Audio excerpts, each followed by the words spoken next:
Listen closely, for I'm about to tell you something they don't teach in their fluorescent-lit seminars on modern love. Something that crawls beneath the skin of every failed romance, every text left unread, every goodbye that came too late. There's an old Romanian folktale about a merchant who sold shadows. Not his own. No, he was far too clever for that.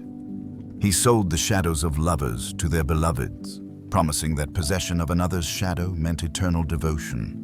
The village women lined up with gold coins, desperate to own what followed their men in daylight. But here's what the merchant knew and never told. Shadows only exist in the presence of light.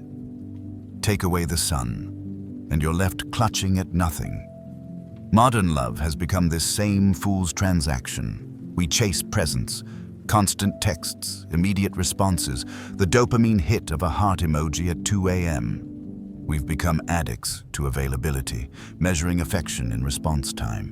But tell me, when was the last time you truly missed someone? Not the shallow ache of a delayed reply, but the bone-deep hunger that comes from genuine absence. Machiavelli understood something we've forgotten in our age of instant everything. Men are so simple, he wrote, and so ready to obey present necessities. Present necessities? We've made ourselves into vending machines of affection, insert attention, receive validation. But what happens when the machine goes dark? I knew a man once, let's call him Marcus, though that wasn't his name. Marcus loved like most men do today. Desperately, immediately, suffocatingly. He'd text his woman good morning before his feet hit the floor, narrate his day in real-time updates, send goodnight messages that read like Victorian love letters. She left him, of course. Not for another man, but for the simple luxury of breathing without commentary. Here's what they don't tell you about absence. It's not empty space. It's negative space, like in those optical illusions where two faces become a vase. The space between things defines their shape more than the things themselves. A 2024 study from the University of Heidelberg found that couples who practiced strategic unavailability, planned periods of no contact, reported 37% higher relationship satisfaction than those in constant communication. The researchers called it the paradox of distance-induced intimacy. But this isn't about playing games, you see. This is about understanding the rhythm of longing itself. Picture this. A man sits in a dimly lit room, burgundy curtains drawn against the afternoon sun. The air smells of old books and yesterday's wine. His phone lies face down on the mahogany desk, silent as a confessional booth. He's learning something revolutionary, how to exist without narrating his existence to another. In this silence, something strange happens. He begins to hear his own thoughts again, not as Instagram captions or text messages, but as the raw, unfiltered consciousness they were meant to be. The Sufis have a word, hal, for a state of being that comes and goes like weather. You cannot summon it or hold it. You can only recognize its presence and absence. Love, real love, operates on this same principle. It's not a faucet you leave running, wasting water for fear the well might dry. It's the desert rain, rare, powerful, and all the more precious for its scarcity. Think of jazz, if you will. Miles Davis once said the notes you don't play are more important than the ones you do. Every competent musician can fill space with sound. It takes a master to wield silence like an instrument. In relationships, we're all amateur musicians, afraid of the quiet, filling every pause with noise. I'll tell you a secret that would have saved me 1,000 sleepless nights. Absence is not punishment, it's punctuation. Without spaces between words, language becomes an incomprehensible stream. Without winter, spring is just another day. Without hunger, every meal tastes like cardboard. The cruelest joke? Women already know this. They've always known. Watch how they apply perfume. Not where you'll smell it immediately, but where it will unfold hours later. A ghost of their presence when they're gone. They understand that desire lives in the space between wanting and having. But we men, we love like toddlers eat ice cream, frantically, messily, trying to consume it all before it melts. We mistake intensity for depth, frequency for connection, presence for proof. Here's what Machiavelli really meant. Let her feel your absence not as manipulation, but as the natural rhythm of two complete human beings. Let her miss the specific weight of your silence, the particular shape of your shadow, the exact frequency of your laughter. These things cannot be missed if they never leave. The merchant in that Romanian tale. He died wealthy but alone, surrounded by the shadows he'd sold. They found him one morning, covered in darkness that wasn't his own. The moral wasn't about the danger of selling shadows.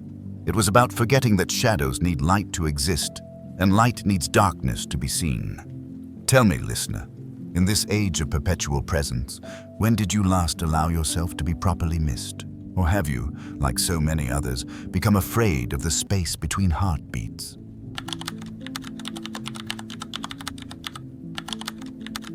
When her approval becomes your oxygen, you've already begun to suffocate. There's a species of moth in Madagascar that evolved to feed exclusively on the tears of sleeping birds. Think about that for a moment. Millions of years of evolution, countless genetic iterations, all to create a creature that sustains itself on another's unconscious sorrow. If that isn't a perfect metaphor for what we've become in love, I don't know what is. I'm going to tell you about the most expensive prison ever built. No walls, no bars, no guards. Just a woman's smile and the narcotic rush of her approval. The inmates? They check themselves in voluntarily, convince themselves the chains are jewelry, and defend their captivity with the zealousness of converts. Last week, I watched a grown man, successful entrepreneur, built 2 companies from nothing, refresh his phone 17 times during a business lunch. His crime: sending a photo of his meal to a woman who may or may not have been thinking of him. Each refresh without response dimmed something in his eyes, like watching a star collapse in real time. By dessert, he was a black hole in an Armani suit.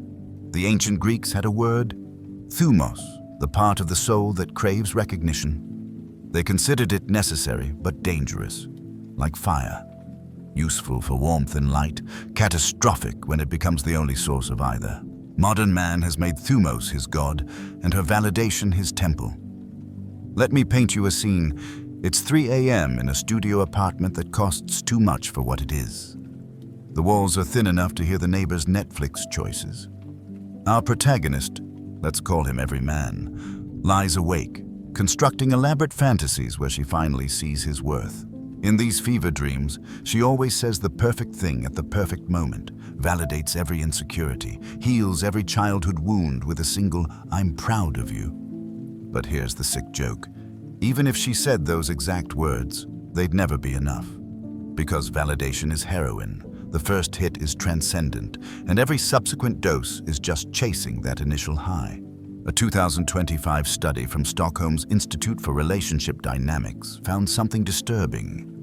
Men who reported high levels of emotional dependence on their partner's validation showed the same neurological patterns as gambling addicts. The dopamine spike from a compliment, the cortisol crash from criticism, their brains literally restructured themselves around her approval patterns. You want to know the most pathetic thing I've ever seen? A mirror in a man's bathroom with sticky notes around it. His girlfriend had written affirmations for him to read each morning. You're worthy of love. You're enough. You make me proud. Sweet, you might think. Supportive. But I saw his face when he read them. Not comfort, but desperate hunger, like a vampire checking if his reflection had finally appeared. Schopenhauer wrote that we forfeit 3/4 of ourselves to be like other people. He was an optimist. In the velvet prison of her validation, we forfeit everything, then convince ourselves the loss was a bargain. Consider the peacock, that magnificent tail that we admire. It's a death sentence. Too heavy to fly efficiently, too bright to hide from predators. Every spreading of those feathers screams, "Look at me, love me, choose me," while simultaneously announcing, "I am vulnerable, I am target practice, I am evolutionary insanity. Modern man's peacock tail is his need for her approval. We display our wounds like plumage, perform our improvement like a mating dance, mistake her attention for atmosphere. I once knew a writer, brilliant mind, could make words dance like Salome, who stopped writing the day his woman said she preferred men of action. 6 months later, he was at the gym 7 days a week, quoting Marcus Aurelius on Instagram, cosplaying as someone he thought she'd admire. She left him anyway, not for a man of action, but for a poet who didn't need her permission to exist. Here's what they don't teach you in those relationship podcasts with their talk of love languages and attachment styles. The moment you need someone else to tell you who you are, you cease to be anyone at all. The Buddhists have this concept of the hungry ghost, beings with enormous stomachs but tiny mouths, forever eating but never satisfied. That's what we become when we feast on validation. No amount of I love yous can fill the void where self-worth should be. But the real tragedy, women don't actually want this power. Watch a woman's face when she realizes her man's entire emotional ecosystem depends on her mood. It's not love she feels, it's exhaustion. The weight of being someone's entire world is crushing. They want partners, not patients, lovers, not addicts. The velvet prison is comfortable, I'll give you that. Soft walls, familiar chains, and the sweet morphine drip of her approval to numb whatever originally hurt. But comfort and freedom have always been enemies. One requires surrender, the other demands sovereignty. Late at night, in those honest moments between sleep and waking, every man knows the truth. We've confused being chosen with being worthy, being desired with being complete, being loved with being alive. The moth in Madagascar doesn't know it's a parasite. It simply follows its nature, drawn to the salt of tears like we're drawn to the salt of her approval. But at least the moth has an excuse. It never had a choice. So tell me, prisoner, what would you become if her eyes closed forever? Would you finally discover who you are, or would you simply cease to exist?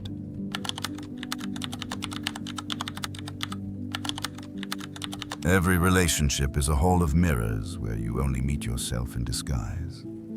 Have you ever noticed how fun house mirrors tell more truth than regular ones? At least they're honest about their distortion. But the mirrors we create in love, those perfectly warped surfaces where we see only what we need to see, those are the dangerous ones. I'm going to tell you about a discovery that should have changed everything, but changed nothing. In 1974, a psychologist named Arthur Aron created a series of questions that could make strangers fall in love. 36 questions, precisely ordered, followed by 4 minutes of sustained eye contact. It worked. It still works. But here's what Aron discovered that nobody talks about. The subjects weren't falling in love with each other. They were falling in love with their own reflection in the other's attention. Picture a man in a cafe in Prague, one of those underground places where the cigarette smoke has seeped so deep into the walls that they exhale nicotine. He's telling a woman about his father, maybe for the first time. She listens with that particular intensity that makes you feel like the only person who ever suffered beautifully. In her eyes, he sees himself not as he is, bitter, abandoned, ordinary, but as he desperately needs to be. Tragic, complex, worthy of witness. He thinks he loves her. What he loves is himself in her gaze. The Gnostics believed that the material world was created by a blind god who mistook his reflection for another deity. In his loneliness, he crafted entire universes trying to reach what was only himself, reversed. Every time I see a man destroy his life for love, I think of that blind god, creating and destroying worlds to embrace his own shadow. A recent neuroscience study from MIT found something unsettling. When we look at someone we believe we love, the same neural pathways activate as when we look in a mirror.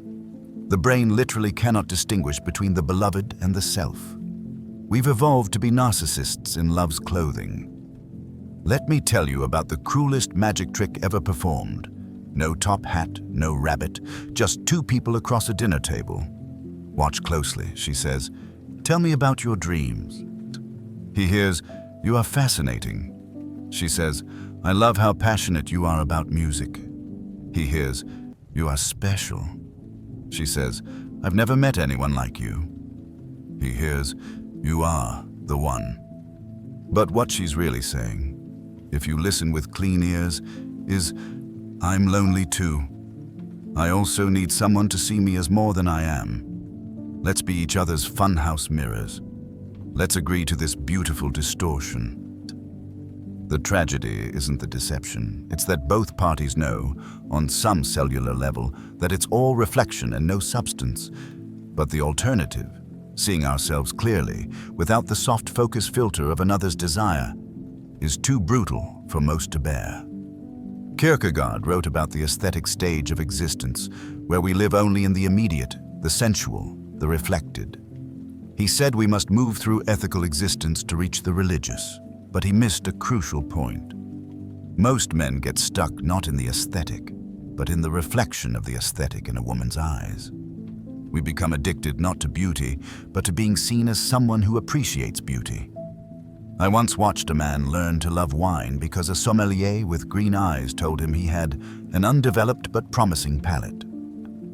5 years later, he owned a wine cellar worth more than his car, spoke fluently about tannins and terroir, and had forgotten that he actually preferred beer. But in her eyes, he was sophisticated, and that reflection became his reality. The Japanese have a phrase, "Kyoka suigetsu," flowers in the mirror, moon on the water. Beautiful things that cannot be grasped because they're only reflections. Every person we've ever loved is Kyoka suigetsu. We reach for them and touch only ourselves, rippling. Here's the part that will hurt. She's doing it too. That woman you think sees the real you, she's looking at her own reflection in your desire. You're her mirror, confirming she's lovable, desirable, worth the effort. It's mirrors all the way down, each one reflecting nothing but need back at need. A man once told me he knew his marriage was over when he realized he could predict his wife's every response. Not because he knew her so well, but because her responses were just echoes of what he needed to hear. She'd become such a perfect mirror that she'd cease to exist, and without her existence, his reflection had nowhere to appear. The most honest thing anyone ever said about love came from a drunk philosopher at 4 a.m. We don't fall in love with people. We fall in love with how they make us feel about ourselves. Then he laughed, ordered another whiskey, and said, "The joke's on us. It's all just masturbation with extra steps." But here's the real mindfuck. Knowing it's all mirrors doesn't break the spell. We're like moths who've been told the flame is dangerous. We nod, we understand, we agree completely. Then we fly straight into it anyway, because the alternative is darkness. And darkness means confronting what we look like without the light. So I ask you, gazer into mirrors, what would happen if every reflective surface in your world suddenly went dark? Would you finally have to meet yourself without an audience? Or would you simply cease to believe you exist?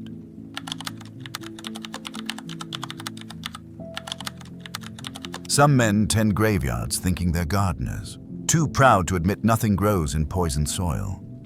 There's a monastery in the mountains of Tibet where monks practice a peculiar form of meditation. They sit before bowls of water, watching their own faces age in the reflection, moment by moment, breath by breath. They call it rehearsing impermanence. But I know men who perform this same ritual with dead relationships, except they call it love. Listen, and I'll tell you about the most expensive garden in the world. Not Versailles with its geometric perfection, not Babylon with its hanging wonders. No, this garden exists in the hearts of men who water dead roses, who whisper to stalks that stopped listening years ago, who mistake the smell of decay for the perfume of possibility. I met him in a bar in Lisbon, one of those fado houses where the music sounds like heartbreak set to guitar. 3 drinks in, he showed me her picture. Not recent, from 4 years ago when she still looked at him like he might be someone. "We're working through things," he said, the way a grave digger might say he's practicing medicine. She'd left him, emotionally, somewhere between the second year and the third. Her body stayed another 2, a haunting in designer jeans. But he couldn't see the ghost for the woman, couldn't smell the formaldehyde beneath the Chanel No. 5. Schopenhauer believed that we're all just will, blind, irrational force, deceiving ourselves with representations. But some men take this further. They become will, refusing to see that the representation has already packed its bags and moved to another time zone of the heart. A 2024 psychological study from the University of Copenhagen coined a term, relationship perseveration. The compulsive tendency to maintain emotional investment in demonstrably dead relationships.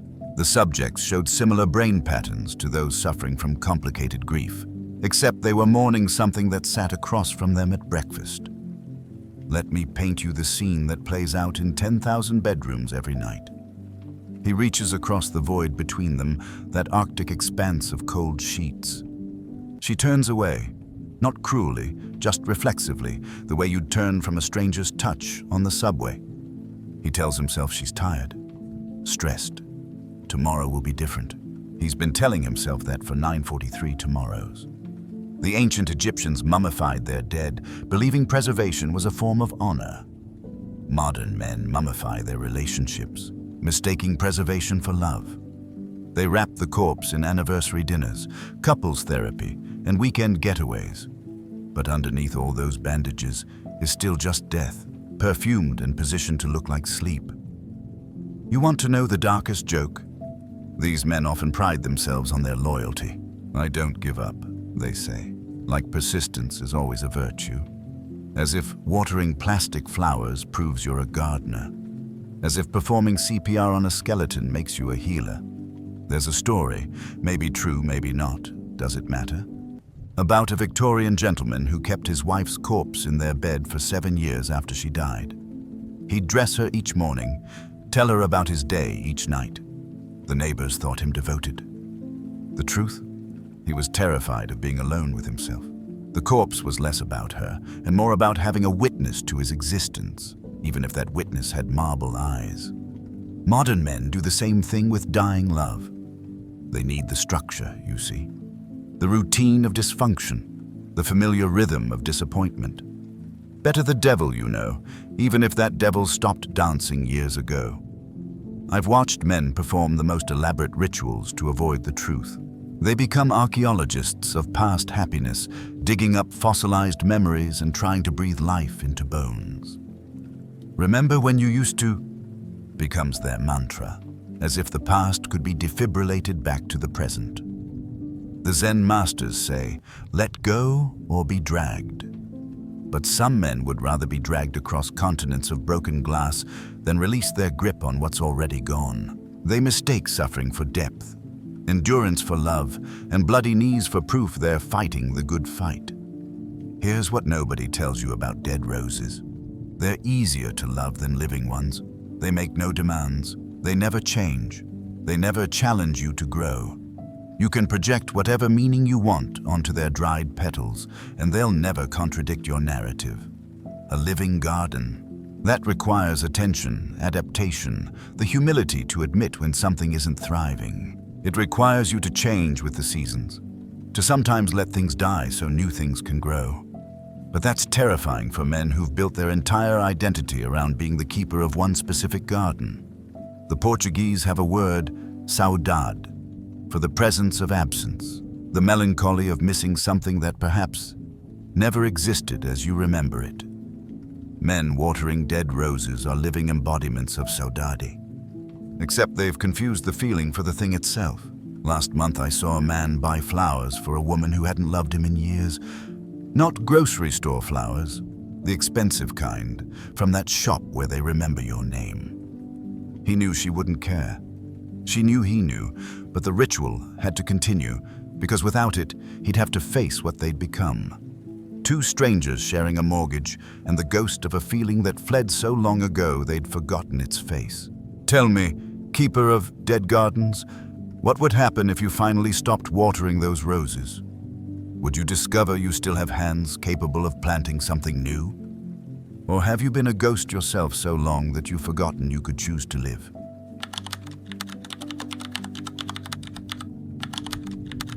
In learning to love your own shadow, you discover the only companion who'll never leave. And now we arrive at the last truth, the one that tastes like medicine and burns like revelation. After all the mirrors shatter, after the validation runs dry, after the roses turn to dust, after the absence becomes permanent, what remains? I'll tell you what remains, the magnificent, terrifying liberation of your own company. There's a cave in Greece where the oracle of Trophonius once spoke. Pilgrims would descend into absolute darkness, drink from two springs, Lethe for forgetting, Mnemosyne for remembering, and emerge either mad or enlightened. The difference? Whether they could bear meeting themselves without the comfort of another's gaze. Most men today would rather stay above ground in the false light of borrowed warmth. But you who followed me this far into the dark, you're ready for a different kind of truth. I knew a man once who lost everything in the span of a season. His woman left on a Tuesday. His job evaporated on a Thursday. By Sunday, he was sitting in an empty apartment with nothing but a mattress on the floor and the terrifying realization that he didn't know who he was without these external definitions. For 3 days, he said, he felt like he was dying. On the 4th day, something strange happened. He woke up and made coffee just for himself, not to share, not to impress, not to fill time before someone else woke up. Just coffee, just him, just the morning light through bare windows. It was the best cup of coffee I'd ever had, he told me. Because for the first time in my life, I wasn't performing the act of drinking coffee. I was just drinking coffee. Nietzsche wrote about the last man and the overman. Everyone fixates on the overman, that theoretical peak of human potential. But first, you must become the last man, the one who stands alone when all the false idols have fallen. The one who discovers that the abyss gazing back is just himself, and that maybe, just maybe, that's enough. A 2025 study from the Institute of Solitude Studies in Oslo found something remarkable. Men who spent extended periods in intentional solitude showed increased gray matter in the prefrontal cortex, the area associated with self-awareness and emotional regulation. Their brains literally rewired themselves for independence. But here's the kicker. These same men reported deeper, more meaningful connections when they did choose company. They'd learned the paradox that you can only truly be with another when you no longer need them. Let me tell you about the most subversive act a modern man can commit. Enjoying a meal alone in a restaurant without looking at his phone. Try it. Feel the weight of others' eyes, their pity, their assumption that you must be lonely. Then feel the deeper weight lift, the weight of needing their approval, their understanding, their validation of your existence. There's an old Sufi tale about a man who searched the world for God, visiting every temple, every shrine, every holy site. Finally, exhausted and broke, he returned home to find God sitting in his kitchen, brewing tea. "I've been here all along," God said, "but you had to leave to learn how to see me." The sacred art of becoming alone isn't about isolation, it's about integration. It's about discovering that the voice in your head, when not drowned out by others' opinions, might actually have something worthwhile to say. It's about learning that solitude isn't empty space. It's space full of you. I've started taking long walks at dawn, when the city sleeps and the streets belong to no one. There's a particular quality to pre-dawn darkness, a velvet weight that makes you feel like the last person on earth. In those moments, I've discovered something terrifying and beautiful. I actually like my own company. Not in a narcissistic way, but in the way you might like an old friend who knows all your stories but still shows up. The Japanese have a concept, ikigai, your reason for being. We've bastardized it in the West, turned it into career advice and life coaching fodder. But the real ikigai isn't found in the intersection of what you love and what the world needs. It's found in the 3 a.m. conversation with yourself when you finally stop running from your own thoughts. Here's what they never tell you about rock bottom. It's solid. You can build on it. All those years trying to find yourself in others' eyes, you were looking up when you should have been looking down, finding the bedrock of your own being. Marcus Aurelius, writing to himself in a military tent, surrounded by death and duty. Very little is needed to make a happy life. It is all within yourself, in your way of thinking. Easy for an emperor to say. No. Necessary for an emperor to discover. The external power meant nothing without the internal sovereignty. The phoenix doesn't rise despite the ashes, it rises because of them. Everything false must burn away before the truth of what you are can emerge. And what emerges when you finally stop fleeing into others' arms is not loneliness but solitude. Not emptiness but space. Not absence but presence. Your own presence. Finally, enough. Last week, I watched the sun set from my apartment window. No one to share it with, no one to perform my appreciation for. Just me and the dying light and the strange peace of being exactly where I was, who I was, without apology or explanation. In that moment, I understood what all the mystics were pointing at. The profound okayness of being alone. Not as a waiting room for the next relationship, but as a complete experience in itself. So here's my final question, fellow traveler in the dark. What would you become if you spent the next year falling in love with your own company? Not as a consolation prize, not as preparation for someone else, but as the ultimate romance, the one between you and the life you're living when no one's watching.